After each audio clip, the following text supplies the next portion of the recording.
बिस्मिल्लाहिर्रहमानिर्रहीम। ख्वाब व गफलत में सोए हुए ए मोमिनो, ऐसो इशरत बढ़ाने से क्या फ़ायदा। मेरे बुज़ुर्गों और दोस्तों, ये अल्लाह पाक का करम है। ऐसी वबा में हमको अल्लाह ताला ने सेहत और आफ़ियत फरमाया है।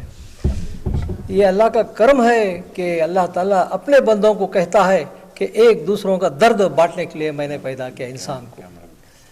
इसलिए एक छोटा सा एक खिदमत के लिए हम आए गोइनपुर में एमएम शादी महल में।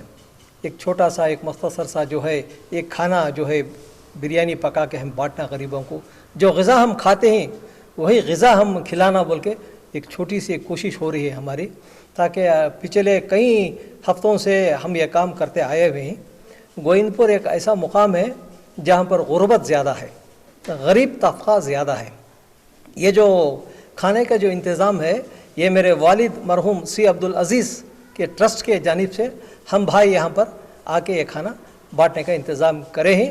उसके साथ साथ यहाँ के जो मोतबर शख्सियत, यहाँ के जो है कारपोरेटर कलीमुल्ला जो है इस खिदमत के लिए आगे बढ़े हैं हमारा साथ देने के लिए। और जो मुश्ताक जनाब मुश्ताक साहब ने इनका जो इतना बड़ा शादी महल इस खिदमत के लिए, ये खैर कार के लिए, कार और खैर के लिए इन्होंने हमको इजाज़त दी है। इन सब का ताउन इसके साथ जमा है, इनके सबके ताउन जुड़ के हम आगे बढ़े हैं। ऐसे सूरत हाल में पिछले 10 साल से जनाब कलीमुल्ला ने यहाँ पर कारपोरेटर बने और उन्होंने काम का अंजाम देते हुए ये काम को ऐसा सींचा।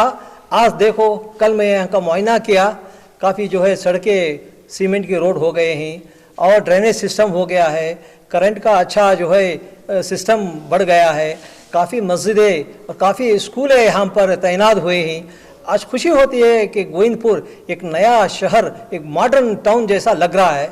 और इसी सूरत में कुछ तबके में गुर्बत है, लोग जो है काम करके खाना पड़ता है, अपनी रोज़ी खुद कमाना पड़ता है। इस लॉकडाउन की सूरत हाल में कमाई की जो है उनको तकलीफ़ है, खाने की मुश्किल है, उसलिए थोड़ा बहुत हम साथ देने के लिए हम आए हैं। इसके लिए मैं आपको एक छोटा सा एग्जांपल देता हूँ वैक्सीनेशन के बारे में। अब जो है आम का सीज़न है, आप दो पक्के आम ले लो। एक आम जो है पक्का आम को काट के फिर खाओ, उसका मज़ा लूटो, किस तरह वो मीठास है, कितना वो पाको साफ रहता है। उसी तरह जो और एक आम जो है उसको छोड़ दो सड़ने के लिए, 2-4 दिन के बाद वो सड़ जाएगा। सड़ने के बाद उसको काटो तो देखो कि बैक्टीरिया कैसा जरासीम ऊपर आएंगे। ये जो वबा है इसी तरह एक वायरस है, जिसम में जब जाएगी तो मालूम नहीं होता। अगर हम केयर ना लिए तो वबा जो है जरासीम में बन जाएगी और लंग्स को इफेक्ट करेगी, और लंग्स में इफेक्ट करने से हवा का दौरा कम हो जाएगा। जब हवा का दौरा लंग्स में ना जाना शुरू होता है या बंद हो जाता है, सांस की तकलीफ होती है। लेकिन जो वैक्सीन कोवैक्सीन है, 2 तरीके की वैक्सीन है, एक है कोवैक्सीन और एक है वैक्सीन शील्ड जी। लेकिन जो कोवैक्सीन दिया है उसमें 100% में से 3 या 4% लोगों को साइड इफेक्ट्स हुआ है। बेशक ये अपनी बॉडी की रेस्पिरेटरी सिस्टम और बॉडी की इम्यून पावर से ये देखा जाता है। कोई अस्थमा पेशेंट है, किसी को सांस की तकलीफ है या हाईली डायबिटिक है, हाइपरटेंशन है, उसके लिए थोड़ा इफेक्ट होता है। अब एक टैबलेट जो है किसी को होती किसी को नहीं, ये पेंसिलिन इंजेक्शन है, किसी को होता किसी को नहीं। इसके लिए हम वैक्सीनेशन को ब्लेम करना गलत है। कोरोना वायरस जब सेकेंड वेव स्टार्ट हुआ, सेकेंड वेव जब स्टार्ट हुआ तो इसकी खबर कई साइंटिस्ट और बड़े बड़े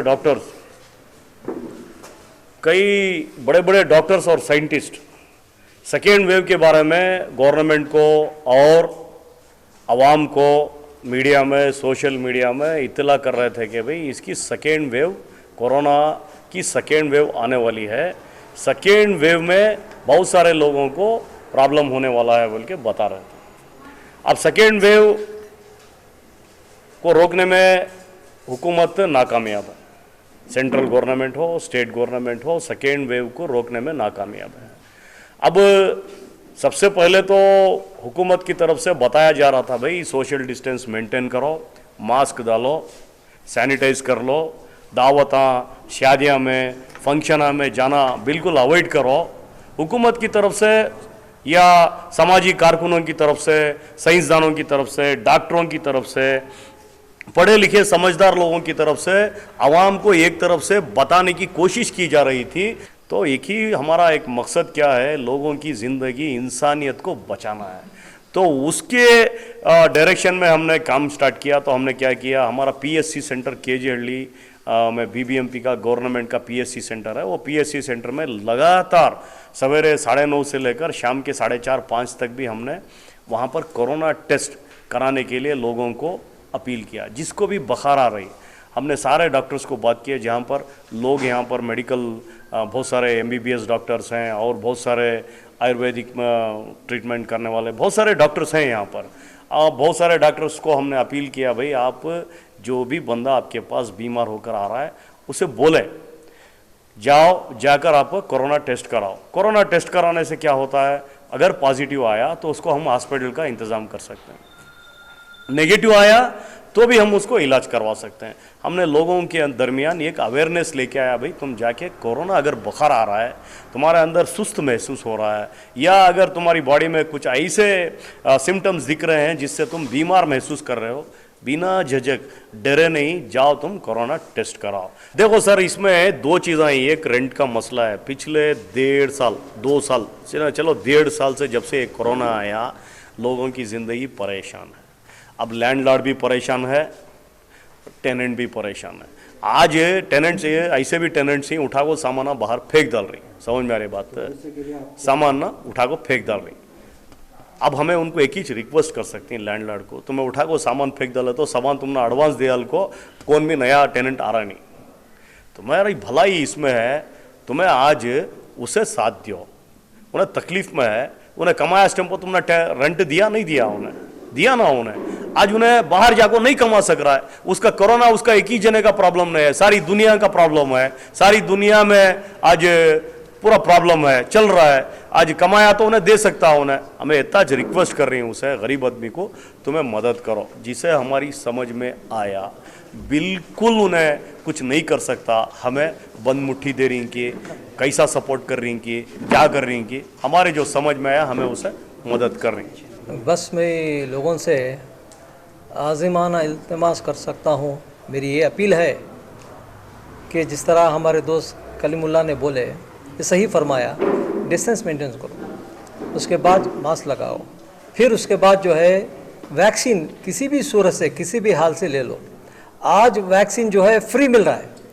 अभी देखो गवर्नमेंट ने अगर मसला रख देता, जो भी वैक्सीन लेंगे उनको 5,000 तोहफा, तो देखो गली गली में सब लोग आ जाते। उसी तरह अगर उल्टा कर देते, जो भी वैक्सीन नहीं लगाएगा उसको 5,000 जो है पेनल्टी, तभी लोग भाग के आके ले लेंगे, या तो खुशी से या तो गम से। पेनल्टी से बचने के लिए लोग आ जाएंगे। तो ज़रा अक्ल सलीम का जो है इख्तियार करो, इस्तेमाल करो।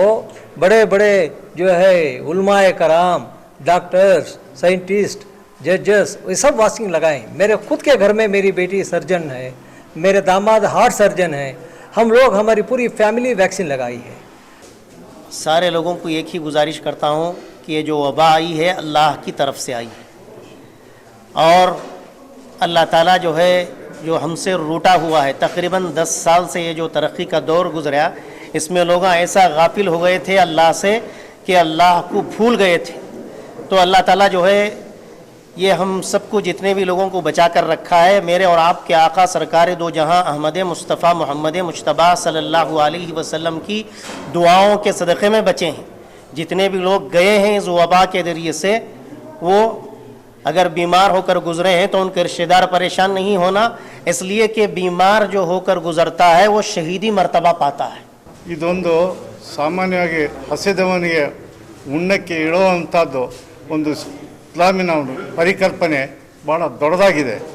ಇದು ಇವತ್ತು ಮನುಷ್ಯನಿಗೆ ಹಸುವಿನ ಚಿಂತೆ ಅಥವಾ ಅದರ ಕಷ್ಟ ಯಾರು ಅನ್ನೋದು ಗೊತ್ತಾಗ್ತಾ ಇಲ್ಲ, ಅರಿವಿಲ್ಲ. ಶ್ರೀಮಂತರು ತಮ್ಮ ಮೋಜಿನಲ್ಲಿ ಮಸ್ತಿನಲ್ಲಿದ್ದಾರೆ. ಈಗ ಹಫೀಜುಲ್ಲಾ ಶರೀಫ್ ಅಂತವರು ಈ ಒಂದು ಕಷ್ಟ ಮತ್ತು ಸಂಕಟವನ್ನು ನಿವಾರಣೆಗೋಸ್ಕರ ತಾತ್ಕಾಲಿಕವಾಗಿ ಇದೊಂದು ಕೊಡುಗೆ ದಿನನಿತ್ಯ ಕೊಡೋಕ್ಕಾಗದೇ ಇದ್ದರೂ ಕೂಡ ಶುಕ್ರವಾರ ಇಡೀ ಒಂದು ರಂಜಾನ್ ಹಬ್ಬದಿಂದ ಇದುವರೆಗೂ ಆ ಜಾಗದಲ್ಲಿ ಕೆಲವು ಎಲ್ಲಿದ್ದಾರೆ ಹಸಿದವರು, ಬಡವರು, ನಿರ್ಗತಿಗಳು, ಅವರಿಗೆಲ್ಲ ಫುಡ್ ಪ್ಯಾಕೆಟು ಮತ್ತು ಕಿಟ್ಟು ಮತ್ತು ಇತರೆ ಸಹಾಯವನ್ನು ಮಾಡ್ತಾ ಬಂದಿದ್ದಾರೆ. ಅವ್ರ ತಂದೆ ಆದಂಥ ನಾನು ಹಿರಿಯ ಮಗ, ಅವರು ಎರಡನೇವರು ಮೂರನೇವರು ಸಿ ಅಬ್ದುಲ್ ಅಜೀಜ್ ಟ್ರಸ್ಟ್ನಿಂದ ಆದಷ್ಟು ಸಹಾಯ ಮಾಡಿ ಈ ಜನಗಳಿಗೆ ಒಂದು ಹಸಿವನ್ನು ನೀಡುವಂಥ ಒಂದು ಕಾರ್ಯಕ್ರಮ ಮಾಡ್ತಾಯಿದ್ದಾರೆ. ನಾನು ಎಲ್ಲರಿಗೂ ನಾನು ಬಯಸದ್ದೇನೆಂದರೆ, ಅವ್ರಿಗೆ ರಿಕ್ವೆಸ್ಟ್ ಅಥವಾ ಕೇಳ್ಕೊಳ್ಳೋದೇನೆಂದರೆ, ಎಲ್ಲ ಕಡೆಯೂ ಶ್ರೀಮಂತರಿಲ್ಲ ಅಂತ ಇಲ್ಲ, ಇದ್ದಾರೆ. ನಮ್ಮವರು ಆ ಶ್ರೀಮಂತಿಕೆಯನ್ನು ಇಂಥ ಸಂದರ್ಭದಲ್ಲಿ, ಇಂಥ ಸಂಕಟದಲ್ಲಿ, ಕಷ್ಟದಲ್ಲಿದ್ದಾಗ ಈ ಒಂದು ಉಪಯೋಗ ಪಡ್ಕೋಬೇಕು. ಇಸ್ಲಾಂ ಅದೇ ಸಾರಿ ಹೇಳುತ್ತೆ, ಪವಿತ್ರ ಕುರಾನ್ ಅದೇ ಹೇಳುತ್ತೆ, ಬಡವರು ನೀನು ನೋಡಲಿಲ್ಲ ಅಂದರೆ ನೀವು ಜೀವನ ಸಾರ್ಥಕ ಆಗಲಿಲ್ಲ, ನೀನು ಏನು ದುಡಿದ್ರೂ ನೀನು ಬಿಟ್ಟು ಹೋಗಬೇಕಾಗತ್ತೆ, ಮಣ್ಣಿನಲ್ಲಿ ನೀನು ಮಣ್ಣು ಆಗ್ತೀರ. ಅದರಿಂದ ಬಡವರಿಗೆ ಆದಷ್ಟು ಧನ ಸಹಾಯ ಆಗಲಿ, ಅನ್ನದ ಒಂದು ಋಣವನ್ನು ತೀರಿಸೋದಾಗಲಿ, ಮತ್ತು ಬಟ್ಟೆಯನ್ನು ಕೊಡುವಂತಾಗಲಿ, ಪವಿತ್ರ ರಂಜಾನ್ ತಿಂಗಳಲ್ಲಿ ಅಲ್ಲಾಹ್ ತಾಲಾ ನಮಗೆ ಅದೇ ಆದೇಶ ಕೊಟ್ಟಿರ್ತಾನೆ. ಅಂಥ ಕಾರ್ಯವನ್ನು ಮಾಡಲಿಕ್ಕೆ ನನ್ನೆಲ್ಲರಿಗೂ ನನ್ನ ಸ್ನೇಹಿತರ ಕಡೆಯಿಂದ ಅಪೀಲ್ ಮಾಡ್ತಾಯಿದ್ದೀನಿ.